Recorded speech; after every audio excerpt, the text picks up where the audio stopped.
ಕಾಂಗ್ರೆಸ್ ಸರ್ಕಾರ ಬಂದ್ರೇನೆ ಗೋಮಾಂಸ ಇದು ಜಾಸ್ತಿ ಆಗ್ತದೆ. ಯಾಕೆಂದ್ರೆ ಅವರಿಗೆ ಅವರೇ ಪ್ರೋತ್ಸಾಹ ಮಾಡ್ತಾರೆ.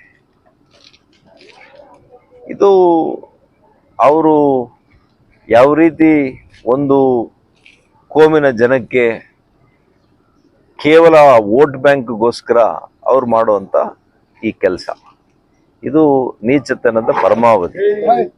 ನಮ್ಮ ಇವತ್ತು ಹಿಂದೂ ಧರ್ಮ ಆ ಗೋಮಾತೆಯನ್ನ ತಾಯಿ ಲಕ್ಷ್ಮಿ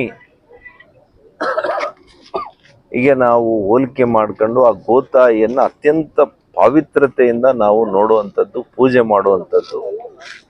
ಅದು ಹುಟ್ಟದಾಗಿಂದ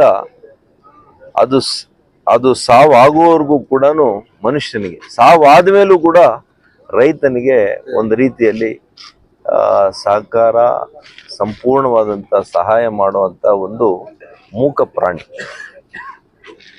ಅದು ನಮಗೆ ನಮ್ಮ ಮಕ್ಕಳಂತೆ, ನಮ್ಮ ತಾಯಿ ತಂದೆ ಹೆಂಗೆ ನಾವು ಅದಕ್ಕೆ ಗೌರವ ಕೊಡುವಂಥದ್ದು. ನಮ್ಮ ಸಂಪ್ರದಾಯ, ನಮ್ಮ ಸಂಸ್ಕೃತಿ, ನಮ್ಮ ಸಂಸ್ಕಾರ, ಅದರಲ್ಲಿ ಕೂಡ ರೈತರಿಗೆ ಅಂತ ಒಂದು ಪ್ರಾಣಿಯನ್ನ ಇವತ್ತು ಹತ್ಯೆಗೈದು ಕೆಲವರು ತಿಂತಾರೆ ಅಂದ್ರೆ, ಅದಕ್ಕೆ ಪ್ರೋತ್ಸಾಹ ಮಾಡ್ತಾರೆ ಅಂದ್ರೆ, ಇದಕ್ಕಿನ್ನ ಕೂಡ ಇನ್ನೇನು ಹೇಳಲಿಕ್ಕಾಗುತ್ತೆ? ಇಲ್ಲ, ನಾನು ಗಮನಿಸ್ತಾ ಇದ್ದೀನಿ, ಅದಕ್ಕೆ ಗಮನಿಸ್ತಾ ಇದ್ದೀನಿ. ಇದಕ್ಕೆಲ್ಲ ಕೂಡ ಒಂದೇ ಕಾನೂನು ಬರಬೇಕು. ಈ ದೇಶಕ್ಕೆ ಒಂದು ಕಾನೂನು, civil code, common civil code ಇದೆಯಲ್ಲ, ಅದು ಬಂದ್ರೆ ಎಲ್ರನ್ನೂ ಮಟ್ಟ ಹಾಕಕ್ಕಾಗುತ್ತೆ. ಮಾಡ್ತೀವಿ. ರಸ್ತೆ ಅಪಘಾತಗಳು ತಾವು ಹೇಳ್ದಂಗೆ ಲಿಂಗಶೆಟ್ಟಿಪುರ ಗೇಟು ಕೂಡ ನಮ್ಮ ಐಷಾ ಫೌಂಡೇಶನ್ ಹತ್ರ ಇರೋದ್ರಿಂದ ಅಲ್ಲಿ ಬಹಳ ವಾಹನಗಳ ದಟ್ಟಣೆ ಕೂಡ ಜಾಸ್ತಿ ಆಗಿರೋದ್ರಿಂದ ಇದು ಸಂಭವ ಆಗ್ತಾ ಇದೆ. ನಾನು ಈಗಾಗಲೇ ಬಾಗೇಪಲ್ಲಿ ಟು ದೇವನಹಳ್ಳಿವರೆಗೂ ಸುಮಾರು 30 ಕೋಟಿ ರೂಪಾಯಿಗಳ ಅನುದಾನದಲ್ಲಿ ಆಕ್ಸಿಡೆಂಟ್ ಸ್ಪಾಟ್ಸ್ ಅನ್ನ ಗುರುತಿಸಿ ಆ ಆಕ್ಸಿಡೆಂಟ್ ಸ್ಪಾಟ್ಸ್ ಅಲ್ಲಿ ಎಲ್ಲೆಲ್ಲಿ ಓವರ್ ಬ್ರಿಡ್ಜ್ ಮಾಡಬೇಕು, ಫ್ಲೈಓವರ್ ಮಾಡಬೇಕು, ಸರ್ವಿಸ್ ರೋಡ್ ಮಾಡಬೇಕು, ಇದೆಲ್ಲವೂ ಕೂಡ ನಾವು ತಗೊಂಡು 30 ಕೋಟಿ ರೂಪಾಯಿ ಈಗಾಗಲೇ ಅನುದಾನ ಹಾಕಿಸಿ ಟೆಂಡರ್ ಆಗಿ ಈಗ ಕಾರ್ಯಕ್ರಮ ಕೈಗೆತ್ಕೊಂಡಿದ್ದೀವಿ. ಅದೇ ರೀತಿ ಇನ್ಯಾವುದಾದ್ರೂ ಆಕ್ಸಿಡೆಂಟ್ ಸ್ಪಾಟ್ಸ್ ಇದ್ರೆ, ನಮ್ಮ ರಾಷ್ಟ್ರೀಯ ಹೆದ್ದಾರಿಗೆ ಹೊಂದಿಕೊಂಡಂತೆ ಇದ್ರೆ, ಅದನ್ನು ಕೂಡ ನನಗೆ ಗಮನಕ್ಕೆ ತಂದ್ರೆ ಖಂಡಿತವಾಗಿ ಕೂಡ ಅದನ್ನು ಕೂಡ ನಾನು ಪಟ್ಟಿಯಲ್ಲಿ ಸೇರಿಸ್ಕೊಂಡು ಕೇಂದ್ರ ಸರ್ಕಾರದ ಅನುದಾನದಿಂದ ಅದನ್ನ ಸರಿ ಮಾಡಿ ರಸ್ತೆಯ ಸುರಕ್ಷತೆಗೆ ಹೆಚ್ಚಿನ ಆದ್ಯತೆಯನ್ನು ಕೊಡುವಂಥದ್ದು ನಮ್ಮ ಕರ್ತವ್ಯ. ಯೋಜನೆ ಇದು ಪ್ರಧಾನಮಂತ್ರಿಗಳ ಒಂದು ಯೋಜನೆ. ಆ ಬಡವರಿಗೆ ಒಳ್ಳೆಯ ರಸ್ತೆ, ಚರಂಡಿ ನಿರ್ಮಾಣ, ಕಾಂಕ್ರೀಟ್ ಸಿಸಿ ರಸ್ತೆಗಳನ್ನ ನಿರ್ಮಾಣ ಮಾಡಿ ಅಲ್ಲಿ ಒಂದು ಅವರಿಗೆ ಒಂದು ಹೆಮ್ಮೆಯ ಬದುಕನ್ನ, ಸಾರ್ಥಕ ಬದುಕನ್ನ ಕಲ್ಪಿಸ್ಲಿಕ್ಕೆ ಈ ಯೋಜನೆಯನ್ನ ಮಾಡಿರುವಂಥದ್ದು. ಹಾಗಾಗಿ ಇವತ್ತು ಪರಿಶಿಷ್ಟ ಜಾತಿಯ ಬಡವರು ಎಲ್ಲೆಲ್ಲ ಇದ್ದಾರೆ, ಎಲ್ಲಿ ಜಾಸ್ತಿ ಇದ್ದಾರೆ ಅಂತ ಗ್ರಾಮಗಳಿಗೆ ಮೊದಲನೇ ಒತ್ತನ್ನ ಕೊಡ್ತಾ ಇದ್ದೀವಿ. ಅದೇ ರೀತಿ ಪರಿಶಿಷ್ಟ ಪಂಗಡದ ಬಡವರು, ಅದಕ್ಕೆ ಆದರ್ಶ ಯೋಜನೆ, ಪ್ರಧಾನಮಂತ್ರಿಗಳ ಯೋಜನೆ. ಪರಿಶಿಷ್ಟ ಪಂಗಡದ ಬಡವರು ಎಲ್ಲೆಲ್ಲಿದ್ದಾರೆ ಅಲ್ಲಿ ಎಲ್ಲ ಕೂಡ ಗ್ರಾಮಗಳನ್ನ ಒಂದು ಸ್ಮಾರ್ಟ್ ವಿಲೇಜ್ ಅನ್ನ ಮಾಡುವಂತ ಕೆಲಸ, ಇದನ್ನ ನಾವು ಮಾಡ್ತಾ ಇದ್ದೀವಿ. ಇವತ್ತು ಕೂಡ ಸುಮಾರು 1 ಕೋಟಿ ರೂಪಾಯಿಯಷ್ಟು ಕಾಂಕ್ರೀಟ್ ರಸ್ತೆಗಳು ಮತ್ತು ಚರಂಡಿ ವ್ಯವಸ್ಥೆಗಳನ್ನ ಮಾಡಿಸುವಂತ ಕೆಲಸ. ಇದೆಲ್ಲ ಕೂಡ ಬಹಳ ಒಂದು ಹಿಂದುಳಿದ ಬಡವರು, ನಿರ್ಗತಿಕರು ಹೆಚ್ಚು ಇರುವಂತ ಒಂದು ಗ್ರಾಮಗಳು. ಇಂಥ ಕಡೆ ನಾವು ಹೆಚ್ಚಿನ ಒತ್ತನ್ನು ಕೊಟ್ಟು ಜಲ್ ಜೀವನ್ ಮಿಷನ್ ಅನ್ನ ಕೂಡ ಇದನ್ನ ಪರಿಶೀಲಿಸ್ತಾ ಇದ್ದೀವಿ. ಪ್ರತಿ ಗ್ರಾಮಕ್ಕೆ, ಪ್ರತಿ ಮನೆಗೆ ನಲ್ಲಿ ಮೂಲಕ ನೀರನ್ನು ಕೂಡ ಕೊಡುವಂಥದ್ದು ಕೂಡ ಕೇಂದ್ರ ಸರ್ಕಾರದ ಯೋಜನೆ ಆಗಿರೋದ್ರಿಂದ ಇವೆರಡನ್ನು ಕೂಡ ಜೊತೆಯಾಗಿ ಪರಿಶೀಲನೆ ಮಾಡುವಂಥದ್ದು, ಗುದ್ಲಿ ಪೂಜೆ ಮಾಡುವಂಥ ಕೆಲಸ ನಮ್ಮ ಎಲ್ಲ ಹಿರಿಯ ಮುಖಂಡರುಗಳು, ನಮ್ಮ KV ನಾಗರಾಜಣ್ಣವರು ಮತ್ತು ಎಲ್ಲ ನಮ್ಮ ಆತ್ಮೀಯ ಮುಖಂಡರುಗಳು ಜೊತೆಯಲ್ಲಿ ಆ ಗ್ರಾಮದ ಎಲ್ಲ ಕಾರ್ಯಕರ್ತರ ಜೊತೆ ಈ ಕಾರ್ಯಕ್ರಮವನ್ನ ನೆರವೇರಿಸ್ತಾ ಇದ್ದೀವಿ. ಇಲ್ಲ, ಮುಂದೆ ಎಲ್ಲೆಲ್ಲಿ ಪರಿಶಿಷ್ಟ ಜಾತಿಯ ಬಡವರು ಹೆಚ್ಚಿದ್ದಾರೆ ನಮ್ಮ ಭಾಗದಲ್ಲಿ ಇರೋದ್ರಿಂದ ಟಾರ್ಗೆಟ್ ಬಂದಂಗೆ ಎಲ್ಲ ಗ್ರಾಮಗಳನ್ನ ತೆಗೆದುಕೊಳ್ಳಿಕ್ಕೆ ಎಲ್ಲ ಪ್ರಾಮಾಣಿಕ ಪ್ರಯತ್ನ ಮಾಡ್ತಾ ಇದ್ದೀವಿ.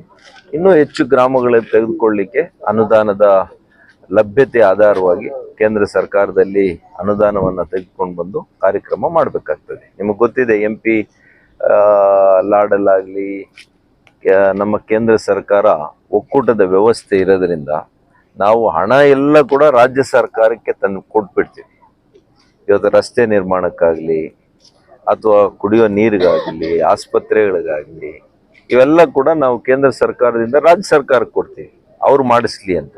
ಇಂಪ್ಲಿಮೆಂಟಿಂಗ್ ಏಜೆನ್ಸಿ ಅಂದರೆ ಅನುಷ್ಠಾನ ಮಾಡೋರು ಯಾರು? ರಾಜ್ಯ ಸರ್ಕಾರ. ಇದರ ಹೊರತಾಗಿ ರಾಜ್ಯ ಸರ್ಕಾರ ಕೊಟ್ಟಂತ ಅನುದಾನಕ್ಕೆ ಹೊರತಾಗಿ ಇದು ಅಧಿಕವಾಗಿ ನಾನು ತಂದಿರುವಂಥದ್ದು. ಅರ್ಥ ಆಯ್ತಲ್ಲ? ಹಾಗಾಗಿ ಇದು ಎಷ್ಟು ಸಾಧ್ಯ ಆಗ್ತದೆ ನನ್ನ ಶಕ್ತಿ ಮೀರಿ ನಮ್ಮ ಜನರ ಒಂದು ಅಭಿವೃದ್ಧಿಗೋಸ್ಕರ, ಈ ಹಳ್ಳಿಗಳ ಅಭಿವೃದ್ಧಿಗೋಸ್ಕರ ಇನ್ನೂ ಹೆಚ್ಚಿನ ಹಳ್ಳಿಗಳನ್ನ ಆ ಒಂದು ಪಟ್ಟಿಗೆ ಸೇರಿಸಿ ಇನ್ನೂ ಹೆಚ್ಚಿನ ಅನುದಾನ ತರಲಿಕ್ಕೆ ಪ್ರಾಮಾಣಿಕ ಪ್ರಯತ್ನ ನಾನು ಮಾಡ್ತೀನಿ.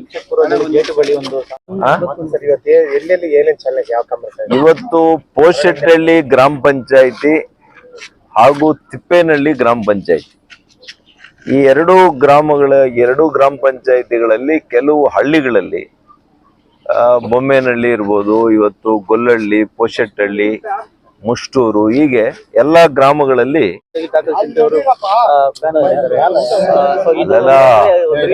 ರಮೇಶ್ ಅವರು ಐರನ್ ಲೆಕ್ಕ ಅಥವಾ ಇವರಿಬ್ಬರು ರಾಜಕೀಯ ಬಲಿ ಆಗ್ತಿದ್ದಾರೆ, ಗುರು ಶಿಷ್ಯರ ಕಾಳಗದಲ್ಲಿ ಬಲಿ ಆಗ್ತಿದ್ದಾರೆ. ಯಲುವಳ್ಳಿ ರಮೇಶನ್ ಅವರು ಅತ್ಯಂತ ಹಿರಿಯ ರಾಜಕೀಯ ಸಹಕಾರವಾದಿಗಳು, ರಾಜಕಾರಣಿಗಳು. ಪಾಪ ಅವ್ರಿಗೆ ಈ ಒಂದು ಚೀಮುಲ್ನ ನಿರ್ದೇಶಕರ ಸ್ಥಾನಕ್ಕೆ ಅವರ ಭಾವನೆಯನ್ನ ಕೂಡ ನಾನು ನೋಡಿದೆ.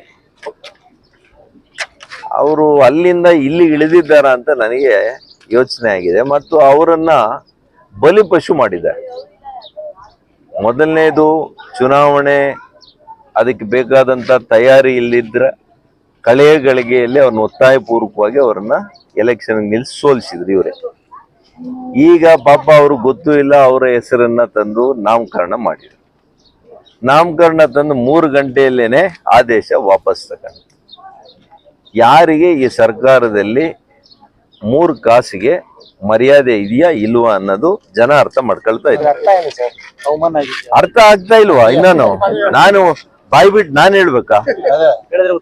ಆದೇಶ ತಂದು 3 ಗಂಟೆಗೆ ಆದೇಶನ ಹಿಂತೆಗೆದುಕೊಂಡಿದ್ದಾರೆ ಅಂದ್ರೆ ಈ ಕ್ಷೇತ್ರದ ಶಾಸಕರಿಗೆ ಎಷ್ಟು ಗೌರವ ಇದೆ ಈ ಸರ್ಕಾರದಲ್ಲಿ ಅನ್ನೋದು ಜನ ಅರ್ಥ ಮಾಡ್ಕೊಳ್ಳಿ. ಈಗ ಯಾವಾಗಾದ್ರೂ ಆಗಿತ್ತ ನಮಗೆ ಜೀವನದಲ್ಲಿ? ಅದನ್ನ ಅರ್ಥ ಮಾಡ್ಕೊಳ್ಳಿ. ಯಾರ ಗುರು ರೀ, ಯಾರ ಗುರು? ಏನು ಗುರುವಾಗಿ ಏನ್ ಮಾಡಿದ್ದಾರೆ? ಗುರುವಾಗಿ ಏನ್ ಮಾಡಿದಾರಪ್ಪ? ಗುರುವಾಗಿ ಹಳ್ಳಿ ಕರ್ಕೊಂಡು ಹೋಗಿ ಓಟ್ ಕೊಡ್ಸಿದಾರ? ಏನೋ ಲಾಟ್ರಿ ಅಷ್ಟೇ ಒಂದೊಂದ್ಸಲಿ. ಗುರುನು ಇಲ್ಲ, ಜಜ್ಜಾನು ಇಲ್ಲ.